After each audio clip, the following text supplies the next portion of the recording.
So the Z4 has got its release finally, but I don't know how exactly to feel towards it. I feel like Sony are just sinking down this deep hole. What's up everybody, Ultimate Reviews here and welcome back for another video. Now in case you weren't aware, the Sony Xperia Z4 was announced a few hours ago, and this has probably been one of the worst announcements I've seen on a smartphone in a long time. It was announced in Japan and it wasn't publicized. It was really kept, confidential. We only saw photos of the press event after the event had taken place. There was no invitation sent out to the larger reviewers. It was strictly for Japan. And that brings up a lot of thought about the actual Z4 smartphone itself and whether it would be sold internationally or not. But we will talk about that later on. Firstly, I want to shed the positive aspect of the Xperia Z4 and the actual smartphone itself. So let's take a look at some of the specs we're going to find. So on the Xperia Z4, starting off with the design, because I think that's probably the most spoken about aspect of the Xperia line. Sony have kept that same Xperia typical looking design, similar to my Z Ultra, which I've been using for a few months now. The glass back, and they've actually included metal borders around the phone, and it also comes in some really nice colors. It comes in copper, white, black and aqua green, I believe. So those are some pretty nice colors, and I really do like the way the color of the phone kind of overlaps the screen so you can see just a tiny bit of the color. It just really makes the phone look more premium, I guess. Now moving over to the display, they've included a 5.2 inch 1080p display. I myself aren't too fussy with the whole 2K and 1080p.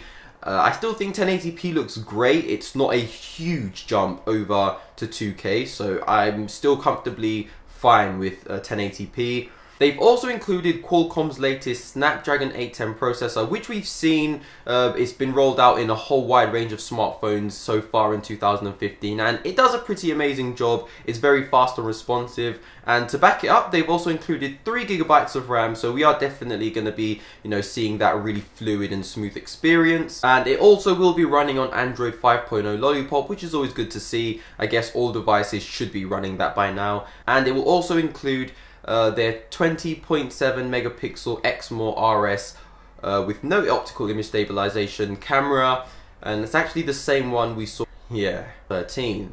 So Sony have also done a great job by making the Z4 lighter and thinner. It actually measures in at 6.9 millimeters, which is incredibly thin. Unfortunately, they had to cut down on other aspects of the phone, such as the battery life, which is a downside, of course. Sony were known as the king of battery life a few years ago. They used to promise 2 days straight of battery life, which is incredible. That kept them at the top of their competition. A lot of smartphone manufacturers came close, but they couldn't exactly match Sony's battery life. But they've had to reduce 140 milliamps, of course, which kind of takes them off that current top spot. So I guess you could call that the positive aspects of the Xperia Z4. I really do want to emphasize on the design, because I think it looks a whole lot more redefined than the Z3. I love the colors they've included. I love the way the color just shows over that border. It just looks so much better. But the announcement was what shocked me, like big time. I couldn't sleep last night, so I decided to go on Twitter, which by the way you guys should follow me on, @UltimateRev. And I was just flicking through until I saw photos of the Z4. And this wasn't leaks, this wasn't like rendered images, this was the official announced photos. And I was like, what? And then I read an article how they held the event in Japan, and it was strictly announced in Japan, and they didn't mention anything about international sales. So that immediately brings thoughts to my mind. Are they going to release the Z4 internationally? And I just feel as if Sony aren't bringing anything brand new to the table. An example of this is in the Samsung Galaxy S6 Edge camera. Now I've tested it myself, and I have to say it's incredible. I've seen loads of samples on the internet, and it takes some incredible photos. It really does look like it's come from a DSLR. Again, at the top of its competition is the iPhone 6 Plus, which also takes some incredible photos. So the competition in the camera sector of the smartphone market is obviously incredibly fierce as well, and Sony used to hold that top position. My biggest concern is that we haven't seen an updated camera sensor, which is the 20.7 megapixel sensor that they've also included in the Z4.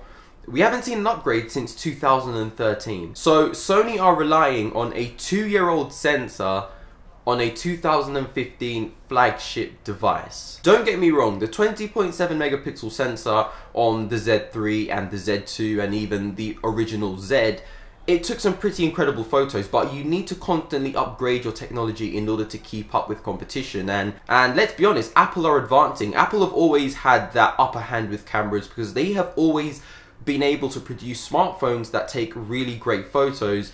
Not so much with Samsung, but with the S6 Edge, everything has just changed. Like, camera quality on that phone is incredible. Which brings us to the battery life, which unfortunately is another negative aspect. And I really wish Sony created a phone where I could be like, wow. But the Z4 didn't wow me, and you know, they've had to reduce the battery down to 2,930, so they had to knock off 140 milliamps, and that was in order to make the phone thinner. Now, as I mentioned earlier in this video, Sony a few years ago were known as the masters of battery life. They were able to produce smartphones that could hold 2 days battery life, and that's obviously with moderate usage. But at that time, a lot of smartphone manufacturers couldn't produce the type of batteries that Sony could. And that was good for competition. Sony were at the top of their game. A lot of things people rely on a smartphone these days is battery life and camera. And we've already spoken about camera, which hasn't gone so well for Sony, and neither has the battery life. With the HTC One M9, which features a 2,840 milliamp battery, and the LG G Flex 2, which features a 3,000 milliamp battery, they are both able to hold just about a day's battery life. So the HTC One M9 features a 2,840 milliamp battery, and the LG G Flex 2 features a 3,000 milliamp battery. Both these devices run on a Snapdragon 810 processor, and they are able to achieve just about a day's battery life, which isn't too bad. It's not the end of the world, at least, and you could always carry an external battery pack with you. But, you know, Sony have had to drop down to 2,930, which again is not the end of the world, but they've had to reduce their battery life by 140 milliamps. And, you know, with the day and age we live in, the two important factors on a smartphone for average consumers are your battery life and your camera. And unfortunately, Sony have disappointed us in both those regions. But yeah, I guess all isn't bad. They upgraded the front-facing camera to 5.1 megapixels, which is, I guess, considered a significant upgrade from the 2.2 found on the Xperia Z3. Whew! But yeah, I guess, you know, this has just been my thoughts and impressions on the Xperia Z4. I hope you guys could, you know, develop your thoughts and opinions and drop a comment down below. I really want to know how you feel towards the Xperia Z4. Personally, I feel like Sony have just disappointed, and they're probably going to stick a massive price tag on the Xperia Z4, expecting everyone to buy it. And I am a Sony fan. I've been using the Z Ultra. You know, I love the form factor. It's huge, it's different, and it's made by Sony.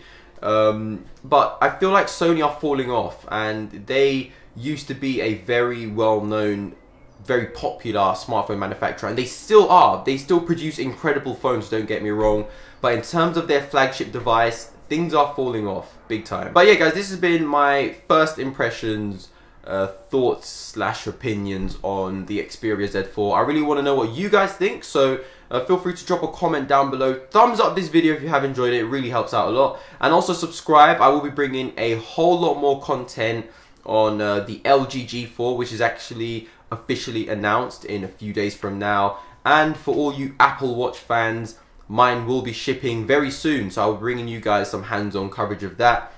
Other than that, guys, I will see you all in the next video. I'm going to go enjoy outside. It's really sunny. And I will see you in the next video. Peace.